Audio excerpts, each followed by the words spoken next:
Good morning बच्चों। आज का हमारा एक छोटा सा टॉपिक है। कल मैंने जो आपको लेक्चर में क्लियर कर दिया था अमेरिकी वर्चस्व के बारे में कि अमेरिकी वर्चस्व क्या है और किन रूपों में। हमने 3 रूप अमेरिकी वर्चस्व के पढ़ लिए थे और उन 3 रूपों में जो हमने पढ़ा वो था हमारा आर्थिक वर्चस्व यानी ढांचागत वर्चस्व, सैनिक वर्चस्व और सांस्कृतिक वर्चस्व। अब जो हम पढ़ने जा रहे हैं वो ये है कि अमेरिका शक्ति के रास्ते में अवरोध।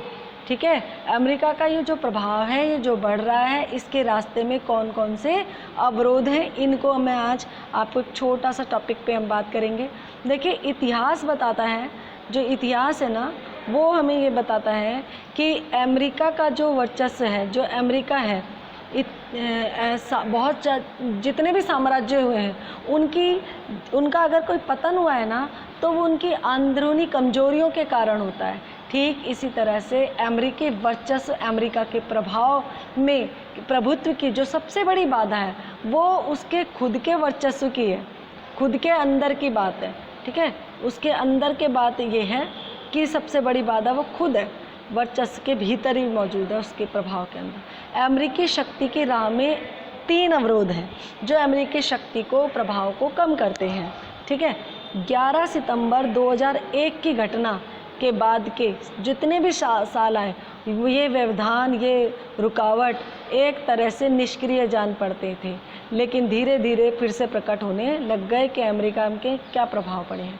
पहला व्यवधान जो है वो स्वयं अमेरिका की संस्थागत का मतलब है अमेरिका का जो स्ट्रक्चर है ना, जो उसकी बनावट है ना, वो है। पहला व्यवधान स्वयं अमेरिका के अंदर ही मौजूद है।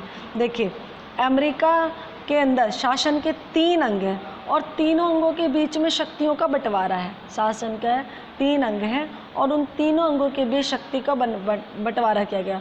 और शासन की जो बनावट है ना, कार्यपालिका द्वारा, जो कार्यपालिका है उसकी बेलगाम शक्ति पर रोक लगाती है, अंकुश लगाती है कार्यपालिका की बेलगाम शक्ति पर। अब वो किस तरह से है बेलगाम, ये मैं आपको बता दूं कि जो राष्ट्रपति है, जो अमेरिका का जो राष्ट्रपति होता है, उस राष्ट्रपति को संविधान ने सारी पावर दी है और वही कार्यपालिका कहलाता है, संवैधानिक रूप से भी और व्यवहारिक रूप से भी। अब वो अपनी मनमानी, जब वो कोई इस तरह के काम करने लगता है, वर्चस्व की बात आती है, तो जो अमेरिका की जो कांग्रेस है, जो अमेरिकी प्रतिनिधियों की जो सदन है, वो उस पर क्या करती है, अंकुश लगाती है, उस पर रोक लगाती है, वो उससे सहमत नहीं होती है।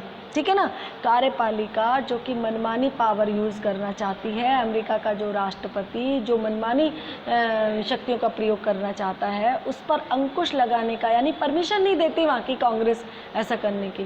ठीक है, परमिशन वो अपनी मनमानी करते भी हैं, लेकिन इस पर अंकुश लगाने का काम यहाँ की संस्थागत बनावट में देखा जाता है। सरकार के जो तीनों अंग हैं उनमें से कार्यपालिका प्रमुख है, लेकिन कांग्रेस कार्यपालिका को मनमानी करने से रोकती है। अब बच्चों, दूसरी जो बनावट है वो है, दूसरी जो अड़चन है वो भी अंदरूनी है, अंदर की है। वो अड़चन क्या है, उसके मूल में अमेरिकी समाज जो अपनी प्रकृति से उन्मुक्त है। उन्मुक्त का मतलब होता है फ्री है, सारी ट्रांसपेरेंसी है।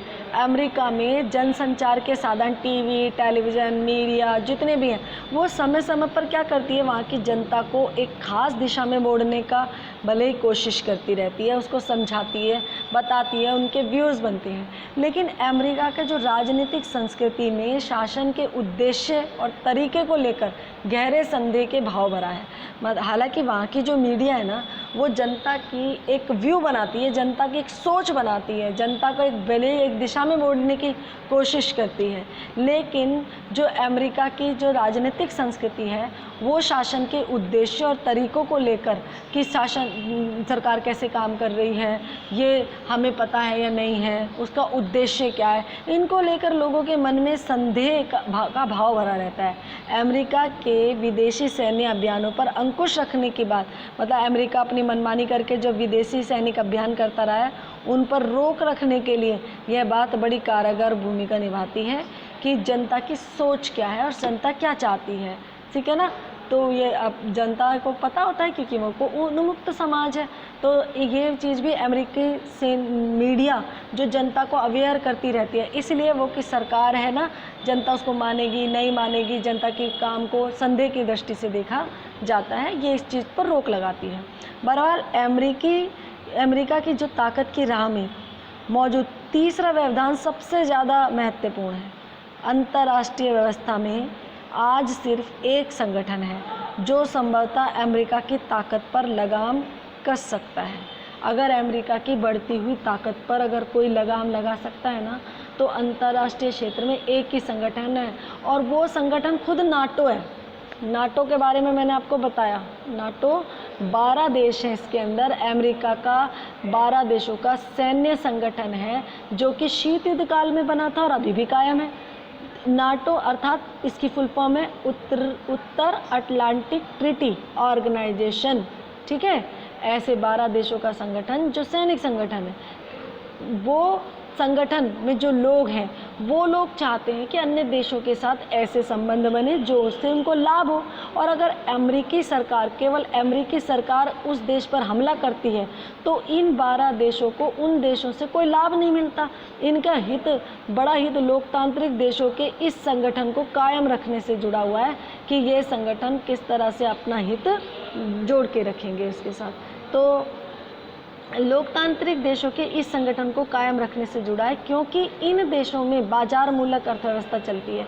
बच्चों, बाजार मूलक अर्थव्यवस्था का मतलब होता है कि एक देश का प्रोडक्ट दूसरे देशों में बेचा जाए। अगर अमेरिका इस तरह से किसी भी देश पर हमला करेगा तो ये जो 12 देश हैं ये वहाँ पर अपने बाजार व्यवस्था को नहीं संभाल पाएंगे।